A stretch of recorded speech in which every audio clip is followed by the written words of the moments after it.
গাজায় ইসরায়েলি হামলায় একদিনে ৭২ ফিলিস্তিনি নিহত হয়েছে, আহত হয়েছে ৩ শতাধিক।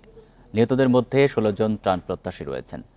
এ নিয়ে উপত্যকাটিতে ১,৭৭২ ত্রাণপ্রত্যাশী নিহত হয়েছে বলে জানিয়েছে গাজার স্বাস্থ্য মন্ত্রণালয়। শুক্রবার ত্রাণ আনতে গিয়ে ২৫০ ফিলিস্তিনি আহত হয়েছে। এ নিয়ে গত মার্চ থেকে এ পর্যন্ত সেখানে ১২,২০০-র বেশি ত্রাণপ্রত্যাশী আহত হয়েছে। গাজায় অনাহারে একদিনে আরও ৪ ফিলিস্তিনি মৃত্যু হয়েছে বলে জানিয়েছে হাসপাতালগুলো। যুদ্ধ শুরুর পর থেকে এ নিয়ে উপত্যকাটিতে অপুষ্টিতে ২০১ জনের মৃত্যু হলো। এদের মধ্যে ৯৮ জনই শিশু। শুক্রবার ৬টি দেশকে গাজায় আকাশপথে ৭২টি মানবিক সাহায্যের প্যাকেজ ফেলার অনুমতি দেয় ইসরায়েল।